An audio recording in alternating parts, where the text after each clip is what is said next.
Gases में हमने सबसे पहले मैटर के बारे में पढ़ना है। मैटर क्या होता है? आपका थर्ड चैप्टर है गैसेस, चैप्टर नंबर 3।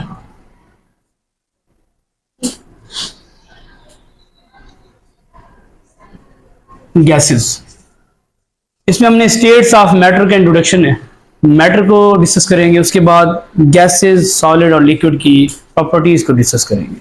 सबसे पहले वर्ड है मैटर। मैटर का नाम तो आपने सुना हुआ पहले अर्लियर क्लासेस में। मैटर कि 9th क्लास में आपने पढ़ा होगा। Matter is anything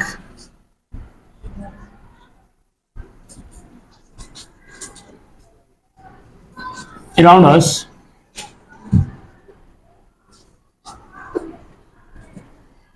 which have mass and occupy space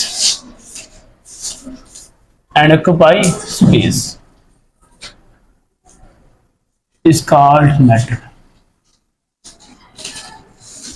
कोई भी ऐसी चीज जो हमारे इर्द गिर्द पड़ी हुई है, जिसका वजन है और उसको अगर रखें तो वो जगह घेरे।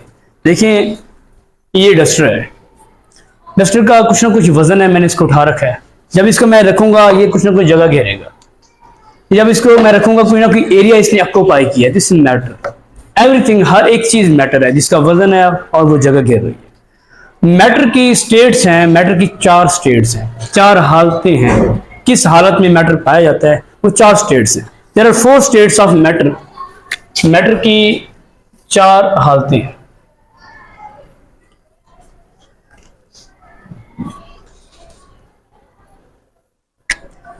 Gas, liquid, solid and plasma. There are 4 states of matter. देखिए इनकी एग्जिस्टेंस क्या है, हमारे नेचर के अंदर कितना एग्जिस्ट करती है। अगर हम यूनिवर्स की बात करें, पूरी कुल कायनात की बात करें, उसमें चांद, सितारे, सारे सियारे, हमारी अर्थ भी आती है, सब कुछ आता है। तो अगर पूरी कायनात यूनिवर्स को देखें तो सबसे ज्यादा जो परसेंटेज है वो प्लाज्मा की है। देखिए हमारे जो सारे सितारे हैं, सूरज, ये सब प्लाज्मा है, सब कुछ प्लाज्मा है, प्लाज्मा से बने हुए हैं। तो अगर ओवरऑल देखा जाए पूरी यूनिवर्स के अंदर, तो प्लाज्मा सबसे एबंडेंट हालत है मैटर की, सबसे एबंडेंट है। लेकिन अगर हम पूरी यूनिवर्स को देखें, तब अगर हम सिर्फ अर्थ की बात करें, सिर्फ हम अपनी जमीन की बात करें, तो जमीन, आपने अर्थ की कंट्रीब्यूशन देखी होगी, किसी चीज बनी हुई है। अर्थ में 2 चीजें हैं, सॉलिड और लिक्विड मेन। तो 97% पानी है जमीन में। आपने अर्ली क्लासेस में पढ़ा हुआ है, शुरू वाली क्लासेस में, कि 97% पानी है पूरी जमीन में, 3% खुश्की है सिर्फ, जिस पे हम रह रहे हैं, सब कुछ प्लांट्स वगैरह, 7 बर आज़म है। तो उसमें 97% पानी है। तो मतलब लिक्विड, अगर हम अर्थ के हवाले से देखें, लिक्विड क्या है, सबसे ज्यादा अबंडेंट है। लेकिन अगर हम अर्थ को देखें, तो अगर यूनिवर्स को देखें तो प्लाज्मा है। लेकिन अब क्वेश्चन आता है कि बहुत इंपॉर्टेंट शॉर्ट क्वेश्चन है, ये बोर्ड में आ भी चुका है, कि Y liquid state of matter is less common. कि जो मैटर की लिक्विड स्टेट है, ये लेस कॉमन क्यों है? देखिए, कॉमन होने और अबंडेंट होने में बहुत फर्क है। अबंडेंट का मतलब उसकी परसेंटेज कितना है, कॉमन मतलब वो कितना पाई जा रही है, मतलब वो हमारे इर्द गिर्द कितना दिखता है। अच्छा, अब अगर हम देखें इर्द गिर्द, तो आपको कहीं पानी दिख रहा है ज्यादा? नहीं, आपको सब कुछ सॉलिड दिख रहा है। चेयर भी सॉलिड है, डाइस भी सॉलिड है, दीवार भी सॉलिड है, एसी, फैन, सब कुछ सॉलिड है। तो मैक्सिमम मतलब जो एलिमेंट्स है हमारे पीरियोडिक टेबल के, वो सॉलिड है। 118 एलिमेंट्स हैं पीरियोडिक टेबल के। अब 4 और भी डिस्कवर हो चुके हैं, 222 हो चुके हैं तकरीबन। अभी आपकी बुक में इंक्लूड तो नहीं हुए, 118 है। अब 118 में 80% जो एलिमेंट्स है वो सॉलिड स्टेट के अंदर है, इसीलिए हर चीज हमें सॉलिड दिखती है। लेकिन अगर हम अबंडेंसी चेक करें तो वो लिक्विड ज्यादा है पूरी अर्थ के अंदर। हम तो खुश्की पे रहते हैं ना, खुश्की पे अगर हम अपने इर्द गिर्द देखें तो मैक्सिमम चीजें सॉलिड हैं। फर्श बना हुआ ये भी सॉलिड है, पूरा यहाँ बिल्डिंग बनी हुई सॉलिड है। लिक्विड तो नहीं है, ना प्लाज्मा है ना गैस है। सॉलिड सबसे मोर कॉमन है, लिक्विड लेस कॉमन क्यों है? आपका क्वेश्चन ये है कि why liquid state is less common. ये लेस कॉमन क्यों है? इसकी रीजन है, देखिए जब पानी को आप गर्म करते हैं तो अगर मैं स्केल बनाऊं इधर 0 से 100 तक, जब आप वाटर को गर्म करते हैं पानी को तो क्या होता है 100 पे ये कन्वर्ट हो जाता है गैस में, वेपर्स बन जाते हैं 100 डिग्री सेल्सियस के बाद, और 0 पे अगर लेके आए तो ये सॉलिड में कन्वर्ट हो जाता है, ये बर्फ बन जाता है, आइस में कन्वर्ट हो जाता है। लेकिन 0 से 100 तक ये जो रेंज है 0 से 100 टेम्परेचर की, इसमें जो पानी होता है ये लिक्विड स्टेट में होता है, क्योंकि लिक्विड स्टेट की रेंज बहुत कम है। लिक्विड स्टेट की जो टेम्परेचर रेंज है वो 0 से 100 तक है maximum.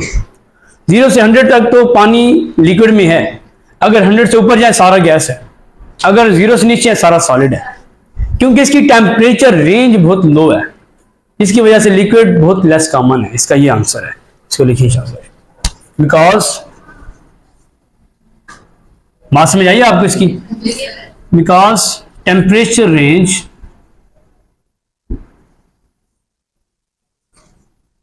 because temperature range of liquid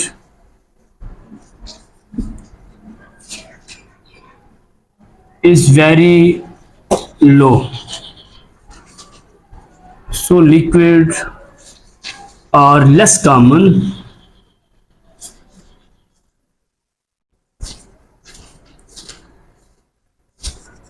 at earth। इसीलिए जो लिक्विड हैं ये बहुत ज़्यादा कॉमन नहीं है, सिर्फ और सिर्फ टेम्परेचर रेंज की वजह से।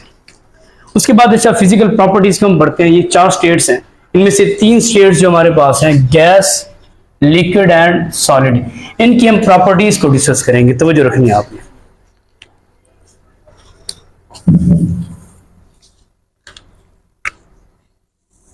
यहां तक क्लियर है? कोई क्वेश्चन तो नहीं है आपका?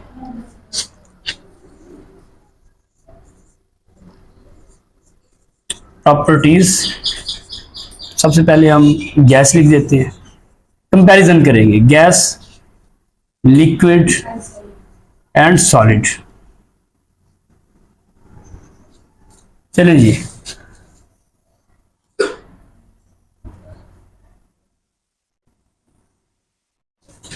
प्रॉपर्टीज को देखते हैं। यूं कहते हैं physical properties of states of matter, कि स्टेट्स ऑफ मैटर की फिजिकल प्रॉपर्टीज। सबसे पहले हम वॉल्यूम को देखते हैं, सबसे पहले प्रॉपर्टीज देखते हैं वॉल्यूम की। वॉल्यूम, वॉल्यूम कहते हैं हुजूम को। जो गैसेस हैं, गैसेस का वॉल्यूम फिक्स नहीं होता, no fix volume, no fix volume. क्यों? जिस भी आप, अगर हम सिलेंडर के अंदर गैस है, ऊपर से प्रेशर दें तो वो कंप्रेस हो सकती है, उसका वॉल्यूम कम हो जाता है। अगर उसको हम प्रेशर लो कर दें उसका वॉल्यूम ज्यादा हो जाएगा, तो इसका वॉल्यूम चेंजेबल है, गैस का वॉल्यूम चेंज कर सकते हैं, इसलिए मैंने लिखा कि नो फिक्स वॉल्यूम। इस तरह लिक्विड का भी, जो लिक्विड है, लिक्विड का वॉल्यूम क्या होता है? इसका फिक्स होता है। लिक्विड को अगर पानी को मैं गिलास के अंदर रखूं, ऊपर से दबाऊं तो दब जाएगा? नहीं, बाहर आ जाएगा, ऐसे है ना, उसका वॉल्यूम फिक्स होता है, इसका फिक्स वॉल्यूम है। सॉलिड, सॉलिड का क्या होगा? इसका भी फिक्स वॉल्यूम होगा। क्यों? इसको भी हम कंप्रेस नहीं कर सकते। तो पॉइंट क्लियर हो गया आपको? अच्छा, सेकंड प्रॉपर्टी देखते हैं शेप। सेकंड हम देखते हैं शेप ऑफ शेप।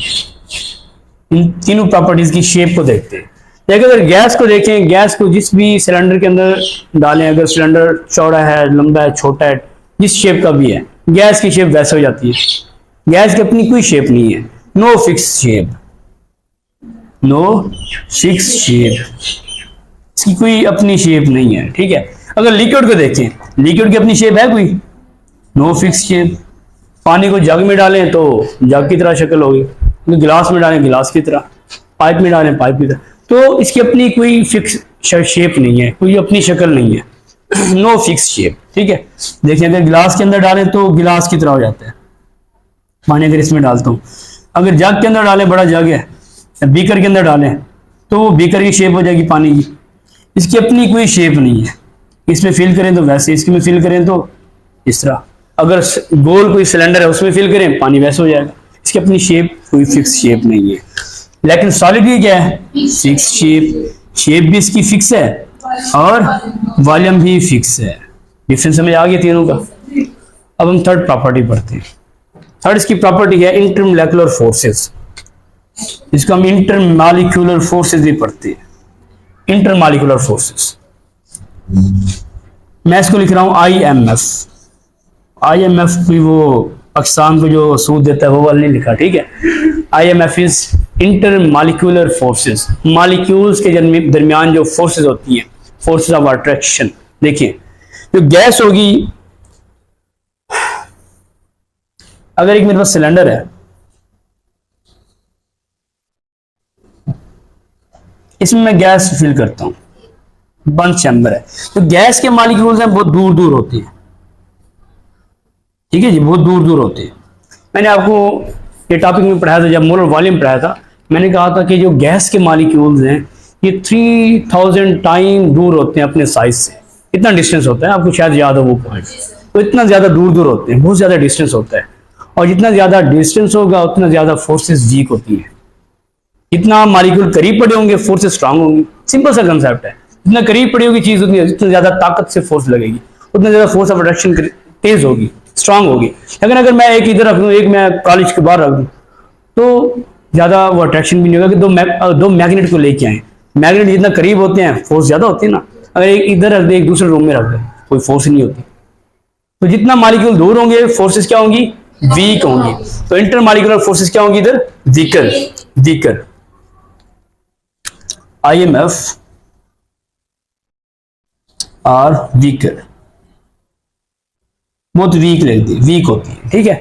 लेकिन इसमें क्या होती है, इंटरमॉलिक्यूलर फोर्सेस आर इंटरमीडिएट। अगर इसको मैं लिक्विड को एक चैम्बर के अंदर बंद करूं, लिक्विड को, तो इसके मॉलिक्यूल दूर तो होंगे लेकिन इतना दूर नहीं होंगे, करीब करीब होंगे, ठीक है। डिस्टेंस होगा लेकिन गैसेस जितना डिस्टेंस नहीं होगा, करीब करीब होंगे। तो इसमें इंटरमीडिएट मॉलिक्यूलर फोर्सेस होती है, नॉर्मल होती है, ना इतना स्ट्रांग होती है ना ज्यादा वीक होती है।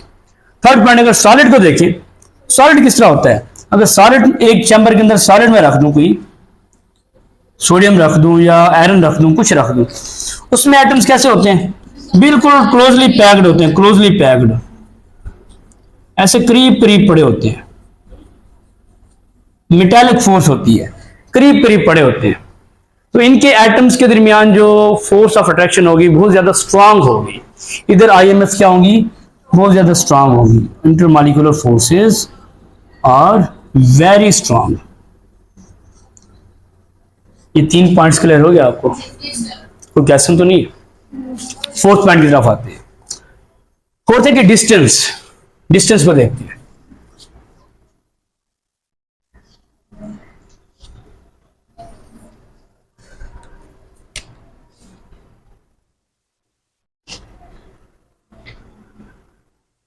देखिए जी, डिस्टेंस को देखते हैं। अगर डिस्टेंस देखें, पहले क्या है, गैस, गैस के मॉलिक्यूल्स में डिस्टेंस क्या होगा, very large distance between molecules. इनमें मॉलिक्यूल्स में जो डिस्टेंस होगा बहुत ज्यादा दूर दूर है, डिस्टेंस ज्यादा है ना, तो वेरी लार्ज डिस्टेंस। अगर लिक्विड को देखें तो intermediate, intermediate distance between molecules, ठीक है। और सॉलिड में क्या होगा, very very low distance, very low distance between atoms.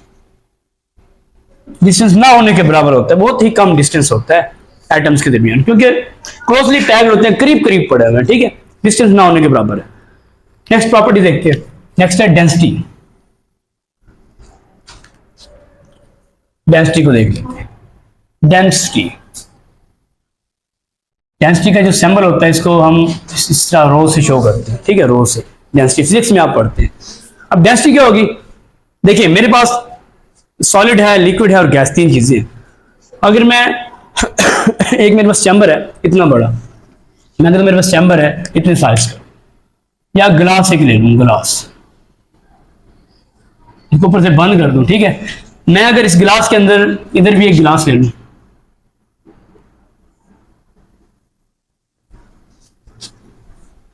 ऊपर से क्या है, ये गिलास बंद है। अब मैं आपसे पूछता हूं, अगर मेरे पास सॉलिड रेत है, इधर पानी है, इधर हवा है, तीनों को फिल कर देता हूं, इसको हवा से, गैस से, इसको पानी से, इसको मिट्टी से, तो वजन किसका ज्यादा होगा? इसमें मिट्टी भरी है, ठीक है। तो मतलब जो डेंसिटी है इनकी सॉलिड की सबसे ज्यादा होती है, लिक्विड की इंटरमीडिएट, और गैसेस की बिल्कुल ना होने के बराबर लो होती है, लो डेंस होती है गैस।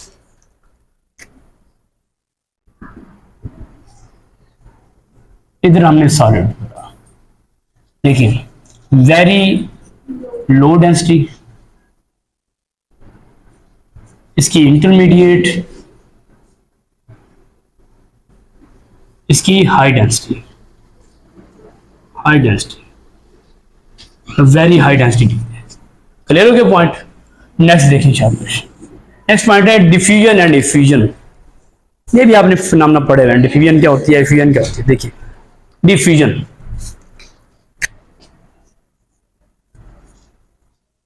डिफ्यूजन क्या होता है? किसी चीज का हायर लेवल से लोअर कंसंट्रेशन की तरफ, लोअर लेवल की तरफ जाना, ठीक है, इसको डिफ्यूजन कहते हैं। देखिए जो गैसेस हैं बहुत तेजी से डिफ्यूज करती है, क्योंकि इसको थोड़ा सा आप सिलेंडर का ढक्कन खोलें, गैस सारी उड़ जाएगी, इजीली मूव करती है high concentration to low concentration. लेकिन लिक्विड, उसकी फोर्सेस स्ट्रांग हैं, वो थोड़ा स्लो मूव करते हैं। अगर सॉलिड को देखा जाए वो मूव करते नहीं है, सॉलिड को जहां रख दें वहीं पड़ा रहेगा, मगर ईंट रखें एक हफ्ते बाद भी वहीं पड़ी होगी, मूव करते हैं? नो। अगर लिक्विड रखें, लिक्विड को थोड़ा छोड़ें ऐसे जमीन पे, तो सारा मूव करता रहेगा। गैस को थोड़ा सा आप ढक्कन खोलें, थोड़ा सा सुराख हो जाए गुब्बारे के अंदर, कैसे हवा निकलती है गैस में, तो गैसेस इजीली मूव करती हैं, डिफ्यूज करती है। तो गैसेस में क्या डिफ्यूजन क्या होगी? Very fast, very fast diffusion, very fast rate of diffusion. Liquid में क्या होगा? इंटरमीडिएट डिफ्यूजन, दरमियाने level, intermediate rate of diffusion, rate of diffusion. और सॉलिड में क्या होगा? नो डिफ्यूजन, नो डिफ्यूजन होगी नहीं। ओके हो गया। इसी तरह इफ्यूजन है, इफ्यूजन भी बिल्कुल इसी तरह ही है, इफ्यूजन भी बिल्कुल इसी तरह है। कैसे? अरे इफ्यूजन क्या होती है? इफ्यूजन होता है किसी भी सब्सटेंस का एक होल में से higher concentration to lower concentration move करना। जैसे कि आप परफ्यूम यूज करते हैं, स्प्रे करते हैं, वो इफ्यूजन है। एक होल सुराख में से वो गैस के मॉलिक्यूल्स बाहर आ रहे होते हैं, ठीक है, वो इफ्यूजन है। एक गुब्बारा है, ठीक है, एक गुब्बारा लेते हैं, उसमें 3 गुब्बारे लेते हैं, इसमें एक में हवा भर देते हैं, एक में मिट्टी, एक में पानी। तो मैं एक होल करता हूँ, हवा फौरन निकल जाएगी, पानी ऐसा ऐसा निकलेगा, जो मिट्टी है वो निकलेगी नहीं, हल्का सा होल होगा तो पड़ी रहेगी, हल्की से निकलेगी वरना पड़ी रहेगी, ठीक है। तो इसमें जो इफ्यूजन रेट है वो भी ऐसे ही है, बिल्कुल सेम है इफ्यूजन, इफ्यूजन। इसमें क्या होगा? Very fast. सेकंड में इंटरमीडिएट, थर्ड में क्या होगा? No effusion. तो ये कुछ प्रॉपर्टीज थी स्टेट्स ऑफ मैटर की, जिनको कहते हैं physical properties of states of matter. यहां से आपके शॉर्ट क्वेश्चन बनते हैं।